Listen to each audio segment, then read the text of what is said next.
Hello friends, welcome back to another reaction video. और कैसे हैं आप सब लोग? आई होप कि आप सब लोग ठीक होंगे और रिएक्शन वीडियोस को एंजॉय कर रहे होंगे।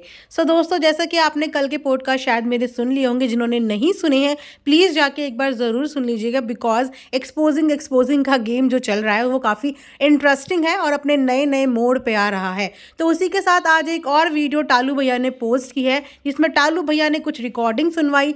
जी नहीं, डरिए मत, इस बार ये रिकॉर्डिंग इनके परिवार के लोगों की नहीं है। इस बार ये रिकॉर्डिंग कुछ ऐसे लोगों की है जो टालू भैया के कहे अनुसार उनको धमकियां दे रहे हैं। जी हाँ, टालू भैया का कहना ये है कि जब से कालू भैया ने कल वो वीडियो डाली है उसके बाद उनको कुछ धमकियां मिल रही हैं। और धमकियां किसकी? औरतों की। और वो भी औरत कैसी? छोटे छोटे बच्चों की आवाज़ है, मतलब बहुत ही छोटी आवाज़ वाले बच्चों की वो रिकॉर्डिंग है, यानी कि ज़्यादा बड़ी एज के नहीं लग रहे हैं, और वो भी औरतें। तो मतलब आप ये देखिए कि आजकल इतनी दादागिरी चल गई है कि धमकियां भी कौन दे रही हैं? औरतें। चलो कोई आदमी देता तो मानने की भी बात थी, बट औरतों की धमकियां आ रही हैं टालू भैया के पास, जिस पर टालू भैया ने सीधा सीधा ये डिक्लेयर कर दिया है सोशल प्लेटफॉर्म पे कि मुझे कुछ भी होता है, या मुझे ये होता है, या मुझे वो होता है, तो इसके पूरे पूरे जिम्मेदार और कोई नहीं, मेरे घर की दोनों बहनें होंगी, क्योंकि इन्होंने मुझे बहुत ज़्यादा परेशान कर दिया है।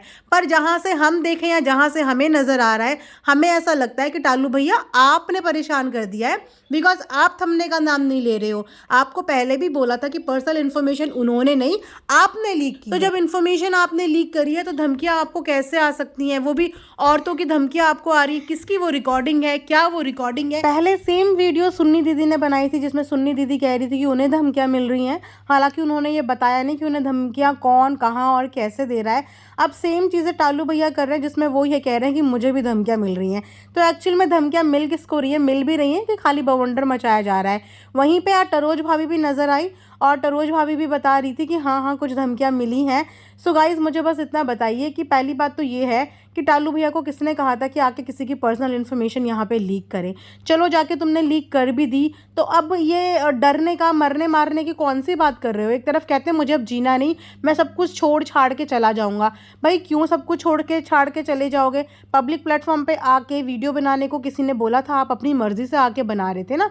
तो अगर इतनी सहन शक्ति नहीं है, इतना चीज़ें नहीं सहन कर सकते, पेशेंस नहीं है, तो फिर पब्लिक प्लेटफॉर्म पे आके क्यों एक दूसरे के ऊपर बातें करते हो? उसके बाद घर छोड़ के चले जाऊँगा, बहुत आसान होता है, मतलब किसी के लिए भी ये बोलना कि मैं ये छोड़ के चले जाऊँगा, मैं वो छोड़ के चले जाऊँगा, ऐसा कर दूँगा, वैसा कर दूँगा। किसके लिए? जस्ट कुछ लोग आपको कुछ बोल रहे हैं, आपको इतना बुरा उन बातों का लग गया कि आप अपना घर परिवार छोड़ने तक के लिए राज़ी हो गए। अब यही सोचिए कि जो बातें आपने बोल दी, सेम बातें सामने वाले को भी लोग बोल रहे होंगे, तो मतलब तो फिर दुनिया में हर किसी को अपना घर छोड़ के चले जाना चाहिए, क्योंकि हम दूसरे की बातें नहीं सुन सकते।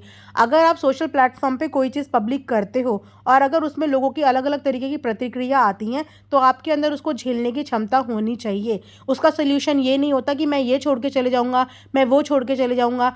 अरे आपका यहाँ पे आने का खुद का डिसीजन था ना, तो उस डिसीजन पे आप रहिए। आप ये सोचिए कि जब आपने अपना दीदी के लिए वीडियो बनाई थी, उसके बाद उनको कितनी ज़्यादा प्रॉब्लम फेस करनी पड़ी, बिकॉज उनके पास इतने उस समय पे नेगेटिव कमेंट्स आ रहे थे, लोग इतना उनको बोल रहे थे, तो उन्होंने भी सब बर्दाश्त किया ना। वो भी जाके बोलती कि मैं भी छोड़ के चली जाती हूँ। अब उसके बाद आपने कल सुन्नी दीदी के लिए इतनी सारी चीज़ें उनके पास से रिलेटेड बता दी, तो अब वो भी ऐसे ही बोल दे कि मुझे भी कुछ हो गया, मुझे भी ये हो गया, तो इनका इसका जिम्मेदार ये है, इसका जिम्मेदार वो है। पर वहीं पर अगर आपकी बात करें तो टालू भैया के लिए तो किसी ने कुछ बोला ही नहीं। ऐसी कोई भी चीज़ नहीं बोली जिसकी वजह से इनको इतना बुरा लग रहा है। सिर्फ इनको नशेड़ी बोला, और नशेड़ी क्यों बोला? क्योंकि आपकी वो वीडियोस पिछले 1-2 साल से सब देख रहे हैं, आपके ऊपर कंटेंट बने हैं, आपके ऊपर व्लॉग्स बने हैं, तो उसीलिए बोल रहे हैं। इसके अलावा तो आपको किसी ने कुछ बोला ही नहीं, तो आप क्यों भागने की तैयारी कर रहे हो? आप क्यों घर छोड़ने की तैयारी कर रहे हो? और आपको धमकियां कौन दे रहा है? कौन है ये फ़ोन के पीछे के छोटी छोटी बच्चियां हैं जो आपको फ़ोन करके धमकियां दे रही हैं, और आप इनकी धमकी की रिकॉर्डिंग भी कर रहे हैं, पब्लिक में पोस्ट भी कर रहे हैं? मतलब ये माजरा चल क्या रहा है? कुछ नहीं बाद में समझ में आया तो चलो जी यही ड्रामा क्रिएट कर दो, वही ड्रामा क्रिएट कर दो। मैं सोच रही थी कि कल ये सब चीज़ें लीक करने के बाद शायद आपके दिल को थोड़ी ठंडक पहुंच जाएगी, बट मुझे ऐसा लग रहा है कि ठंडक नहीं पहुंच रही है। आप तो और ज़्यादा उबल रहे हो डे बाय डे। मुझे ऐसा लगता है कि अब थोड़ा सा आपको ठंडा पानी पीना चाहिए और चीज़ों को यहीं पर ख़त्म करना चाहिए। अच्छा खासा स्टोरी लाइन आप बना रहे थे, अच्छा खासा कंटेंट आप क्रिएट कर रहे थे, फिर पता नहीं आपके दिमाग ने आपको अचानक से क्या बोला और आप लग गए पोल पट्टियाँ खोलने के लिए। आपके अंदर अच्छा खासा टैलेंट है, आप कंटेंट क्रिएट कर सकते हो। ये टैलेंट सबके अंदर नहीं होता एक स्टोरी लाइन बनाने का, लेकिन आपके अंदर स्टोरी लाइन बनाने का टैलेंट है और वो आप कर सकते हो। आपके पास मैन पावर है, यानी कि उस कंटेंट में काम करने के लिए आपके पास लोग भी हैं। तो अपने टैलेंट का अच्छे से इस्तेमाल करो, अच्छी चीज़ में लगाओ। इन लड़ाई झगड़ों में एक दूसरे के ऊपर आरोप लगाने से कुछ नहीं मिलता।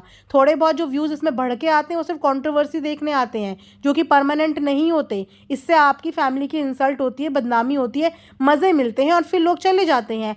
आपके अंदर जो टैलेंट है ना, उस टैलेंट पे काम करो, उस टैलेंट के आधार पे ऑडियंस को अटेंशन अपनी तरफ खींचो और अच्छा कंटेंट दिखाओ। मैं तो बस यही बोलूँगी सबके लिए। और ये ग्रह कलेश में ना कुछ भी नहीं रखा हुआ, एक दूसरे के ऊपर छीटाकहानी करने से बेटर है। बहुत ज़्यादा नाराज़गी है तो एक बार सबके सब आपस में फ़ोन करो, सॉर्ट आउट करो मैटर। एक दूसरे को गाली देनी है गाली दो, डांटना है डांटो, प्यार करना है प्यार करो, लेकिन सॉर्ट आउट करो मैटर इस यूट्यूब के प्लेटफॉर्म के पीछे, ना कि यूट्यूब के प्लेटफॉर्म के आगे। बिकॉज आप कुछ बोलते हो, वहाँ से दीदी कुछ बोलती है, वहाँ से तीसरी कुछ बोलती है और ऑडियंस बिल्कुल कंफ्यूज हो जाती है कि इन सब चीज़ों में सही कौन है गलत कौन है। बिकॉज जब आपकी बात सुनो तो आप सही लगते हो, उनकी बात सुने तो वो सही लगती हैं, तीसरी की बात सुने तो वो सही लगती हैं। तो इसमें कोई भी ये डिसीजन नहीं ले पा रहा है कि इस पूरे सिनेरियो में सही कौन है गलत कौन है। आप तीनों ही गलत हो और आप तीनों ही सही हो। तो इसीलिए अपने मैटर को ऑफ कैमरा सॉर्ट करो और अच्छी अच्छी व्लॉगिंग लेके अच्छे अच्छे कॉन्सेप्ट के साथ वापस से काम करना शुरू करो। सो ये था मेरा आज का एक रिएक्शन। आई होप कि आप सब लोग इस चीज़ से अग्री करेंगे और इन लोगों को थोड़ा सा शांत रहने के लिए बोलेंगे। बिकॉज ऐसे फालतू के कंटेंट से कुछ नहीं मिलने वाला। आज इन्होंने धमकी का लगा दिया कि मुझे कुछ हो गया तो इसका जिम्मेदार ये और ये है, कल को वो भी बोल देंगे मुझे कुछ हो गया इसका जिम्मेदार ये और ये है। आप लोग यहाँ पे कंटेंट बनाने आए थे, अपना घर चलाने आए थे, अपने आप को सोशल मीडिया पे क्या दिखाने आए थे? यही दिखाने आए थे क्या? यहाँ पे मरने मारने के लिए आए थे आप लोग? जी नहीं, आप लोग यहाँ पे पब्लिक को एंटरटेन करने के लिए आए थे, दो पैसा इज्जत का कमाने के लिए आए थे। लेकिन आप लोग लगता है अपने डायरेक्शन से भटक गए हो। अच्छा करने के लिए आए थे और धीरे धीरे गंदगी की तरफ बढ़ रहे हो। तो अपने इस बढ़ते हुए कदमों को रोको और ये सोचो कि क्या सोच के आप लोग यूट्यूब के अंदर आए थे। जब आप लोग इस बारे में सोचोगे ना तो आप लोगों को एहसास होगा कि आप कितने अच्छे प्लेटफॉर्म का कितना मिसयूज़ कर रहे हो। लोग तरसते हैं इतने सब्सक्राइबर्स के लिए, लेकिन आप लोगों को सब्सक्राइबर भी अच्छे मिले हैं, व्यूज़ भी अच्छे आते हैं, लेकिन अच्छा काम नहीं कर पा रहे हो आप लोग। तो प्लीज़ इस चीज़ पे थोड़ा सा ध्यान दो और आगे इस चीज़ पे काम करो। Thanks for watching earth mom Dehradun.